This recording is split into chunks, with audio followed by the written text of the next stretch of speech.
کاش پاکستان کی قیادت ایسی اور آ جائے جس کو اس اپنے کو لفظوں کی قدر اسٹریچر پہ لے جایا گیا. اس کی موت کی آخری کہانی خاکسار نے لکھی تھی کہ انہوں نے چھاپی تھی. نہیں انہوں نے آپ کو انٹرویو کس نے میں اس کو پتا ہے کل آپ کو کس نے پہنچائی تھی؟ قدموں پر کن ایجنسیوں کے لیے آئی تھی؟ مجھے کسی ایجنسی نے دی ہو تو مجھ پہ خدا کی پھر کہاں سے آ گئی تھی؟ میں اخبار نویس تھا حضور, میں اخبار نویسی کرتا ہوں حضور والا. میری جیب میں اس وقت بھی 10 خبریں ہیں. جس آدمی نے پھانسی دی تھی اس نے دی تھی. اور آپ نے ٹھیک ہے فریق ہے نا. نہیں افتخار صاحب وہ کون تھا؟ آپ کے بھی انٹرویو میں ہو تو یہ فوجی نہیں تھا, وہ جلاد تھا, سول سرونٹ تھا. نہیں انہوں نے جس خود سے خبر لی تھی جو وہاں موجود تھا. میں نے تو اس کی پوری کی پوری انٹرویو کیا ہے. وہ آپ نے کیا انٹرویو, میں نے وہ کتاب میں نے ایڈٹ کی تب چھپی. سر آپ نے حضور والا آپ کے اور وہ سچا آدمی موت کی چھٹی آتی ہے. ایک منٹ صاحب, میرے پاس آیا قانون تھا. صاحب آپ کے پاس بہت اچھی بات ہے, بہت اچھی بات ہے. آپ کمال کے صحافی تھے, سیدھی خبر آپ کے پاس آئی. سن تو لو رہا میری بات تو سنو. Let me complete my word یار. آپ بہت اچھے تھے, خبر آپ کو براہ راست آ گئی. براہ راست نہیں ملی, کوشش سے ملی. مل گئی پورا دل لگا. سارا کٹ گیا. کوئی جیب میں نہیں خبر ڈال کے یار میں جاتا. سنتے لیں جو آپ سن لیں, آپ کو خبر مل گئی. اتنی خوشی ہوئی ہوگی. کیوں, کس بات کی خوشی؟ آپ ان سے پوچھیں, میں ان کے دفتر میں اتنی کام خوشی کرتا ہوئی ہوں, کیا میں خوش تھا؟ جو کارلی کسی کے بھٹو کیا مرنے کہہ پہ رہا ہے, جو کوئی کارلی کسی کے مرنے پہ خوش نہیں بس ہوتا. ٹھیک ہے, شکریہ کوئی کسی کے شکریہ. مرنے پہ- اور یہ سب صرف- نوجوانوں کو صرف بتائیں, جانور لوگوں کے مرنے پہ خوش ہو سکتے ہیں. سب پھر لوگوں کو دیکھیں- بتائیں. ضیاء الحق کے مرنے پہ مٹھائیاں آپ لوگوں نے بانٹی تھی. ہم بھٹو کی موت پہ کبھی خوش نہیں ہوئے. یہ ضیاء الحق کبھی بھی خوش نہیں ہوئے. میں نے سارے پروگرام میں ضیاء الحق کا نام نہیں لیا. کسی بڑے مزے کی بات ہے. درداں دی ماری زندگی چلی.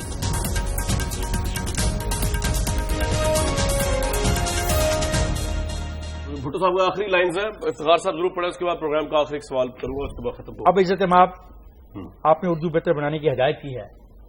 میں اردو میں زیادہ بلاغت حاصل کرنا چاہتا ہوں. یہ جج کو کہہ رہے ہیں بھٹو صاحب, پوری اس کو کہہ رہے ہیں سپریم کورٹ کا جو بینچ بیٹھا ہے. عزت مآب, جب ایک آدمی موت کی کوٹھی میں ہوتا ہے تو اس پر ایسی وارداتیں گزرتی ہیں جو اس سے پہلے کبھی نہیں گزری تھیں. بر صغیر میں شاید سرائے کی زبان ایک بہترین اور انتہائی شیریں زبان ہے. میں سرائے کی گیت کے ان الفاظ پر اپنی تحقیق ختم کرنا چاہتا ہوں. درداں دی ماری زندگی علی. سر واٹس یور ریسپانس؟ مجھ سے کیا پوچھتا ہے اس پہ؟ یہ شاعری ہے, یہ تاریخ نہیں ہے. تاریخ کچھ اور ہے. ادبی جمالیات ایک اور چیز ہے اور زندگی کی سچائیاں ایک اور چیز ہے. جناب what's your last comment? Bhutto صاحب کو آج کس طرح یاد کرنا چاہیے؟ ایک تاریخ ساز شخصیت جس نے مغربی پاکستان کے عوام کو پہلی بار عوامی سیاست کا تجربہ کرایا, لیکن وہ تجربہ ان کے اپنے ہی دور میں, ان کے اپنے ہی طرز حکومت کے نتیجے میں ناکام بھی رہا. اس کو جانے دیتے الیکشن میں. ایک الیکشن میں جیت گیا تھا 77 کا, اگلے الیکشن میں جانے دیتے. اگر وہ کامیاب نہیں ہوتا, ہار جاتا, پروسیس چلتا. آج ہم کتنے الیکشن لڑ چکے ہوتے, آج ہمارے معاشرے میں کتنی بہتری آ چکی ہوتی, ہمارے سماج میں بہتری آ چکی ہوتی. ہم نے اس پروسیس کو روک دیا. اور آئی ایگری ود شامی صاحب کہ سیاست اصل میں 77 کے بعد اس ملک میں نہیں آ رہی ہے, یہ کچھ اور ہی ہو رہا ہے. جس وقت یہ پھانسی ہوئی تو اس وقت آپ لاہور میں تھے؟ میں اپنے گاؤں میں تھا. کیا آپ کے تاثرات؟ کیا تھا مجھے تو پتہ نہیں تھا. اچھا, جب خبر آئی پتہ نہیں تھا. خبر آئی تو روٹی کھا رہا تھا دوپہر کے وقت, تو جو ملازم نے مجھے روٹی دی تھی اس نے آرام سے کھڑے کہا کہ جی وہ بھٹو صاحب کو پھانسی دے دی ہے. تو میں رک گیا. اب یاد رکھیں کہ ہمیں بھٹو صاحب کے ساتھ ہم نے ایک جنگ بھی لڑی تھی اور ہم قلعے سے بھی باہر گئے. میں رک گیا, میں نے اس کو دیکھا, اس بچے کو, اس کے آنکھوں میں آنسو تھے. اور میں نے پوچھا تمہیں کیا ہوا؟ اس نے کہا وہ چک حیدرآباد آئے تھے اور ہم نے ان کو قریب سے دیکھا تھا. اور حقیقت یہ ہے کہ ذوالفقار علی بھٹو امر ہو گیا. اور یہ امر کیوں ہوا ہے, اس کے مخالفین کو چاہیے کہ سارے معاملے کو ری تھنک کریں, ری وزٹ کریں. ساری اس ہسٹری کو ہم اپنے جذبات کو باہر نکالتے, ہم اپنی انا اور ایگو کو باہر نکال کے اسٹڈی کریں تو شاید ہم انصاف کر پائیں گے. ہارون صاحب, آپ جو ہے ہسٹری کو بھٹو صاحب کی ڈفرینٹ طریقے سے کبھی بھی نیریٹ کر سکتے ہیں. دیکھیے, یہ ٹاک شو میں نہیں فیصلے ہو سکتا. اگر شیکسپیئر زندہ ہوتا, میرا خیال اس زمانے میں ہوتا, تو سیزر کے ڈرامے جیسے ایک اور ڈرامہ لکھتا. ایک آدمی طاقت سے, چالاکی سے, ذہانت سے موٹیویٹ کر کے لوگوں کو اقتدار حاصل کرتا ہے. آخر میں وہ جو ہیگل کی فلسفی ہے تھیسس اینٹی تھیسس کی, فائنلی وہ اس کی نظر ہو جاتا ہے. یہ ڈیسٹنی تھی. اس سے یہ میں افتخار صاحب سے اس بات پہ اگری کرتا ہوں. اس سے سبق سیکھنا چاہیے. جو بیت چکا ہو اس سے صرف سبق. آپ کی بات درست ہے. اگر ہم تاریخ کو افراد کے حوالے سے دیکھیں، اگر تاریخ کو تاریخ کے طور پہ دیکھیں، وہ تو دیکھیے ایک اور دوسرا مسلم لیگ کوئی پاکستان ہم افراد سے بھی بحث کرتے ہیں نا. کوئی ایسی جماعت افراد ہی تاریخ بناتے ہیں نا جی صاحب. میں آپ کی بات سے ایگری کرتا ہوں. چھوٹے سے جملے عرض کرتا ہوں. مسلم لیگ کوئی ایسی جماعت نہیں تھی جو ملک بنانے قابل ہوتی. جی صحیح ہے. تاریخ کا مرحلہ ایسا تھا کہ وہ ہو گئی. وہ قائد اعظم جیسے لیڈر بھی اس کا بھی کنٹریبیوشن ہے اسی وقت ملتے ہیں، اسی وقت ملتے ہیں. ٹھیک ہے، یہ بات صحیح ہے. قائد اعظم جیسے ڈیسٹنی ہے نا، پھر جیسے میں نے یہاں بھی عرض کیا تقدیر ہے نا، پھر اللہ نے قائد اعظم جیسا لیڈر پیدا کیا. اور مجیب چاہتے بھی تو پاکستان کو نہیں بچا سکتے تھے کیونکہ وہ ٹوٹنے کا موقع ہم سیاست میں مفروضوں پر گفتگو نہیں. مفروضے نہیں ہیں. شامی صاحب آپ کے لاسٹ ورڈز آج بھٹو صاحب کو. دیکھیں میری تو گزارش صرف یہی ہے کہ بھٹو صاحب ایک بہت بڑے آدمی تھے، لیکن اس انجام کو کیسے پہنچے. اور سبق یہی ہے کہ اگر ہم نے اس ملک کو آگے بڑھانا ہے تو ہمیں ایک دوسرے کو برداشت کرنا ہوگا اور اپنے طریقے بدلنے ہوں گے، اور بہت سے بدلے بھی ہیں. جب تک سیاسی جماعتیں، سیاسی قوتیں ایک دوسرے کو برداشت نہیں کریں گی، ہم جمہوریت نہیں چلا سکتے. اور جمہوریت جب نہیں چلائیں گے تو پھر اس طرح کے تماشے لگتے رہیں گے. ٹھیک، بہت شکریہ نذیر ناجی صاحب، افتخار احمد صاحب، ہارون رشید صاحب، شامی صاحب. اہم ترین موقع پہ آپ نے ڈیبیٹ میں حصہ لیا. ویورز، ختم کروں گا پروگرام. ذوالفقار علی بھٹو صاحب کا بیسکلی میں نے جو ان کو پڑھنے کے لیے دیا تھا افتخار صاحب کو، انہوں نے نیچے سے پڑھ لیا، لیکن میں اوپر سے اگر پڑھ دوں. انہوں نے کہا، مائی لارڈ مسٹر یحییٰ بختیار کو اشعار اور شاعروں کے حوالے سے پیش کرنے کے کافی مواقع فراہم کیے گئے، مگر اپنی بات ختم کرنے کے لیے غالب کا میں ایک شعر پیش کرنا چاہتا ہوں. یہ بھٹو صاحب کہہ رہے ہیں بینچ کو، جو مجھے بےحد پسند تھا ہے نہیں. رنج سے خگر ہوا انسان تو مٹ جاتا ہے رنج، مشکلیں مجھ پر پڑی اتنی کہ آسان ہو گئیں. اور پھر انہوں نے کہا کہ مجھے یہ شعر بہت پسند تھا مگر مائی لارڈ غالب غلطی پر ہیں. یہ غلط ہے کہ مشکلیں اتنی کہ آسان ہو گئیں، آسان نہیں ہو سکتی. آپ ان کو برداشت کرتے ہیں، یہ آسان نہیں ہو سکتی. مجھے کامران شاہد کو آج اجازت دیں.